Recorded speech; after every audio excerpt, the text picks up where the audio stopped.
ভালোবাসার সন্তান, বারবার দেশ এবং জনতার কথা বলার জন্য যিনি বারবার কারা নিয়োজিত হয়েছেন। কিছুদিন আগে 24শে গণঅভ্যুত্থানে যিনি বুকে তার একটি গুলি লেগেছে, আল্লাহ পাক তাকে বাঁচিয়ে রেখেছেন। একমাত্র তিনি এই কুমারখালীর মানুষের কথা বলার জন্যই, আমাদের কথা বলার জন্যই, দেশের ভালো কিছু করার জন্যই উনি আপ্রাণ চেষ্টা করে যাচ্ছেন। এই পর্যায়ে আমাদের জমাকালী মানুষের নেতা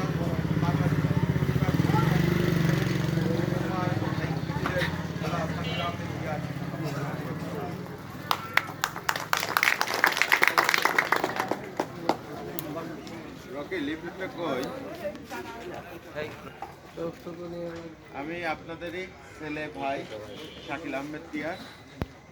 দীর্ঘ 1.5 যুগ মিথ্যা মামলা, হয়রানি, নির্যাতনে আপনাদের সামনে আসতে পারিনি। তবে আপনাদের জন্য এই 1.5 যুগ আর যে প্রত্যাশার ভোট আসতেছে আগামী জাতীয় সংসদ নির্বাচনে, সেই প্রত্যাশা পূরণের জন্য আমি 1.5 যুগ ধরেই মাঠে ছিলাম। স্বৈরাচারের আমলের প্রতিটা দিন, প্রতিটা সেকেন্ড, একদিনের জন্য আমি রাজপথ থেকে বিতাড়িত হইনি। আমি আমার সর্বোচ্চটুকু দিয়ে রাজপথে ছিলাম। আমি আহত হয়েছি, হাসপাতালে গিয়েছি, সুস্থ হয়েছি, আবার রাজপথে ফিরে এসেছি। আমি মিথ্যা মামলায় জেলে গিয়েছি, আবার রাজপথে ফেরত এসেছি। এইভাবেই জীবনের ঝুঁকি নিয়ে আপনাদের ভোট অধিকার যাতে হরণ না হয়, আপনাদের ভোট যেন সঠিক মানুষকে ইচ্ছা মতন দিতে পারেন, সেই লক্ষ্যে কাজ করেছি। আলহামদুলিল্লাহ, আমরা একটি নতুন গণতন্ত্র পেতে যাচ্ছি। যেই গণতন্ত্র ঘাস করেছে, যেই গণতন্ত্র খেয়ে ফেলেছিল সেই বিগত স্বৈরাচার আমলের শেখ হাসিনার অবৈধ সরকার, সেটা মুক্ত করে নতুন প্রজন্ম যে গণতন্ত্রময় বাংলাদেশকে আগামী সুন্দর ভোটের মাধ্যমে, একটি ইলেকশনের মাধ্যমে বাংলাদেশের গণতন্ত্র ফিরে আনার অব্যাহত রেখেছে, তাদের একজন আমিও যোদ্ধা, আমিও একজন তাদের যোদ্ধা। তো আমার আজকের এই লালন বাজারের পথসভা, আমি কিছুক্ষণ আগে পাটিকাবাড়ির একটা প্রোগ্রামে ছিলাম, তার আগে ডাসা। তো এই যে খণ্ড খণ্ড করে আপনাদের কাছে হয়তো বাড়ি বাড়ি, বড় এলাকা বাড়ি বাড়ি যাওয়া সম্ভব হচ্ছে না। আমি আপনাদের কাছে যে দাওয়াতগুলো দিতে আসতেছি, সেইগুলোর মাধ্যমে আপনারা একটু ডিসকাস করবেন, বাড়িতে 10 জনের সাথে আলোচনা করবেন। সিজনাল নেতা আলাদা জিনিস, আসবে ভোটের সময় দেখা করবে, হারায় যাবে। আমি কিন্তু 18 বছরই, আপনি একজন জানেন, 2 জন জানেন, 5 জন জানেন, যার যার জায়গা থেকে যে জানেন, আমি কিন্তু 18 বছরই আন্দোলন সংগ্রামে একদিনের জন্য পিছুপা হয়নি। 2018 সালে কোঠা আন্দোলনের মাধ্যমে আমাদের দল গণ অধিকার পরিষদ প্রতিষ্ঠা পায়। বিপি নুরুল হক নূরে 19 সালে বিপি নির্বাচনের মাধ্যমে এই দলের স্থাপনা শুরু হয়। আমরা এই বিগত 6 বছরে গণ অধিকার পরিষদের রাজপথে যেভাবে ভূমিকা রেখেছে, এটা বিরল। একটি ছোট দল আজকে ধীরে ধীরে যত দূরে এগিয়ে যাচ্ছে, এটা বিরল। তারই ধারাবাহিকতায় আমাদের প্রতীক, সবাই একটু উঁচু করবেন, এটা আমাদের প্রতীক কি? ট্রাক মার্কা। এই ট্রাক মার্কায় আমরা যদি নির্বাচিত হতে পারি, সবাই একটু উঁচু করেন তো, এটা সবাই উঁচু করেন, সবাই একটু হাতে নেবেন, সবাই একটু হাতে নেবেন, সবাই একটু হাতে করি। সবাই এইটা কেন হাতে নিতে বললাম? আমরা যদি এই ট্রাক মার্কার বিজয়ী হতে পারি, আমাদের কিছু তো প্ল্যান আছে, আমার 70টা প্ল্যান আছে, সবগুলো লেখা সম্ভব না। তবে আমি এখানে অনেকগুলো প্ল্যানের কথা বলছি, অনেকগুলো আকাঙ্ক্ষা পূরণের চেষ্টা করতেছি। এই কিছু কথা আছে, তার উল্লেখযোগ্য হচ্ছে, তার আগে বলে নিয়ে আমি অসংখ্য ধন্যবাদ জানাই আমার এই গণ অধিকার পরিষদের কুমারখালীর প্রতিষ্ঠা লগ্নের প্রথম সদস্য। আলহামদুলিল্লাহ, আমাদের এখন অ্যাক্টিভ সদস্য, আমাদের দলের কর্মী সংখ্যা 2000-এর উপরে, কিন্তু প্রথম সদস্য আপনার এলাকার সন্তান সাধক হারুন, প্রথম সদস্য গণ অধিকার পরিষদের, যুব অধিকার পরিষদের প্রথম সদস্য সাধক হারুন। তার পরবর্তীতে সে একভাবে কাজ করে এবং আমরা সবাই সাহায্য করে কুমারখালীকে একটু শক্তিশালী গণ অধিকার পরিষদের ঘাঁটি হিসাবে গড়ে তুলতে পারছি। এবং এইভাবে আমরা চেষ্টা করে যাচ্ছি দাঁড়ে দাঁড়ে, যাতে মানুষ গণ অধিকারকে চেনে, গণ অধিকারের যে কার্যক্রম, বিগত দিনের যে ত্যাগ, বিপি নুরুল হক নূরের যে ত্যাগ, এইগুলো সম্পর্কে জানে। আমাদের মধ্যে চুল পরিমাণ অসচেতনতা নাই।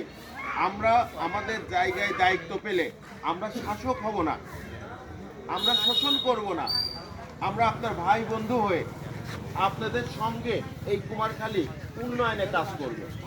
আজকের এই পথসভায়, সংক্ষিপ্ত পথসভায় উপস্থিত আছেন মসজিদের ইমাম সাহেব, ওনাকে ধন্যবাদ জানাই। সাধু সাহেব আছেন।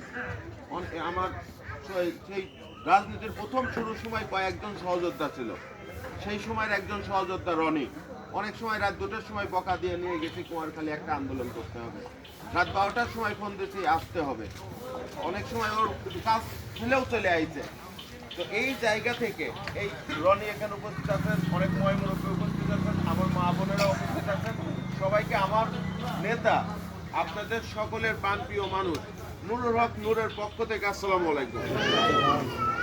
আমাদের তো অনেকগুলো চিন্তা আছে, আপনারা দেখেছেন বিগত দিনে আমি খুব বেশি কিছু করতে পারি নাই, তবে আমি আমার যতটুকু সাধ্য তার সম্পূর্ণটুকু করেছি। আমি যদি একটি প্ল্যাটফর্ম পাই, ওখান থেকে 10টা পয়সা আমার জন্য আমি দিব না, আমি আমার ওই বেতনটুকু তুলবো না। বেতন দিয়ে প্রতি মাসের বেতন দিয়ে আমি একটি করে মেয়েকে বিয়ে দিব। অভাবগ্রস্ত পরিবারের মেয়ের বিয়ের সমস্ত খরচ হবে ওই বেতন থেকে। তার মানে আমি যদি 60 মাস দায়িত্বে থাকি, 60টা পরিবারের বিয়ে দেবো। এটা একটা সংক্ষিপ্ত প্ল্যান। এছাড়াও আমাদের প্ল্যানের 70টা অংশ আছে। সেই 70টার অংশের মধ্যে যেমন বিশেষ করে আমাদের এলাকার মা বোনেরা একটু পিছিয়ে আছে পড়াশোনার দিকে। এই মা বোনদের শিক্ষিত করে, কারণ মা বোনরা শিক্ষিত হলে তার সন্তান শিক্ষিত হবে, তার সন্তান শিক্ষিত হলে পরবর্তী প্রজন্ম শিক্ষিত হবে। হয়তো আজকে দেখা যাবে না, 10 বছর 20 বছর 15 বছর একটা সময় যায় কুমারখালী শিক্ষিত জাতি হবে। এটা একটি গুরুত্বপূর্ণ। আমাদের কুমারখালী কাপড়ের হাটটা পুরো বাংলাদেশটা এই এশিয়া মহাদেশের ভিতরে একটি সময় নাম ছিল। ওই কাপড়ের হাটের জন্য কিন্তু কলকাতা থেকে জগতের ট্রেন লাইন আসে। এই কাপড়ের হাটটা মুরব্বীরা আছেন, ওনারা দেখেছেন কাপড়ের হাটের যে ঐতিহ্য ছিল সেটা হারিয়ে যাচ্ছে। একটা ভালো মানের হোটেল নাই, বাইরে থেকে পাইকাররা আসলে থাকার জায়গা নেই, রাস্তাঘাট উন্নয়ন নেই, আপনার আসা যাওয়ার ব্যবস্থা অনেক খারাপ। আমি 2টা ট্রেন থামানোর জন্য চেষ্টা করতেছি, ইনশাল্লাহ থামবে। আমি আমার জায়গা থেকে 5 তারিখের পরে সর্বোচ্চটুকু দিয়ে কুমারখালীর উন্নয়নের জন্য কুমারখালী গার্লস স্কুল, কুমারখালী সরকারি কলেজ, কুমারখালী মহিলা সরকারি কলেজ সহ অনেক প্রতিষ্ঠানে আমি ব্যক্তিগত ফান্ড এনে দিয়েছি। ওইগুলোতে ওই এলাকা ওই প্রতিষ্ঠানগুলো উন্নয়ন হচ্ছে। আমি আমার জায়গা থেকে আপনার কুষ্টিয়া জেলা বিএনপির সেক্রেটারি জাকির হোসেন সরকার ভাই সহ আমরা 2 জন মিলে কুষ্টিয়া মেডিকেল কলেজ হাসপাতাল চালু করেছি, যার জন্য ওখানে চিকিৎসা নিতে পারছে। হয়তো চালু হতো, কিন্তু আমরা একটু দ্রুত করেছি। একটা নেতা তো এটাই কাজ। আমার জায়গা থেকে আমি যতটুকু সম্ভব আপনাদের জন্য কাজ করে যাচ্ছি। আমি একটি স্পষ্টভাবে বলে যেতে চাই, আমি যদি আমার জায়গা থেকে কখনো আল্লাহ যদি আমাকে সেই তৌফিক দেন এবং আমাকে যদি আপনাদের সেবা করার জন্য মনোনীত করেন, আপনাদের ভোটে যদি আমি জিতে জয়লাভ করে সংসদে যেতে পারি, আমি একটি কথা দিয়ে যাচ্ছি, আমি আপনাদের পরিবারের মতন একজন সদস্য হয়ে আপনাদের পাশে থাকবো। কেন বলতেছেন? কারণ আপনারা জানতে হবে আমার সম্পর্কে যে আমি বিগত দিনে আমার যতটুকু ছিল ততটুকু সমর্থন পুরোটা দিয়েছি কিনা। আমি আমার নিজের ব্যবসা বাণিজ্য থেকে যতটুকু প্রফিট হয়েছে তার মেজরিটিটুকু আমি আমার মানুষের জন্য ভালো থাকার জন্য চেষ্টা করেছি। আমার ইস্তেহার গুরুত্বপূর্ণ যেটা বললাম, আরেকটা হচ্ছে কুমারখালী একটা পর্যটক নগরী।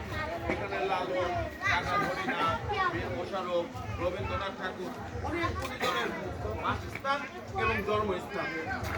ওনাদের যে ভূমিকা বিশ্বব্যাপী, সেই ভূমিকা অনুপাতে আমাদের কুমারখালীর মানুষ অনেকে আসতে চায়, কিন্তু রাস্তাঘাট অনুন্নত হয়, তারপরে থাকার ব্যবস্থা না থাকায় ইত্যাদি নানান সমস্যার জন্য অনেকেই পর্যটক আসে না।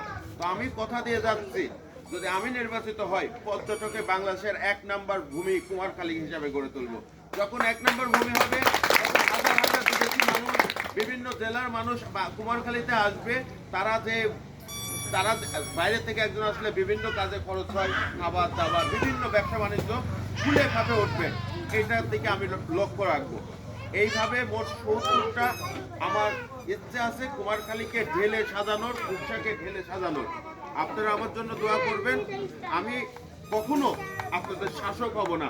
যদি নির্বাচিত হতে পারি, আপনাদের এখন আমি যেমন আছি পরবর্তীতে তেমন থেকে আপনাদের সেবা করবে ইনশাল্লাহ। আমার জন্য দোয়া করবেন, আমার নেতা নুরুল হক নূরের জন্য দোয়া করবেন। আমাদের সকলে মিলে যেন একটি সুন্দর কুমারখালী খোকসা গড়ে তুলতে পারি, সেই জন্য দোয়া করবেন। আসসালামু আলাইকুম।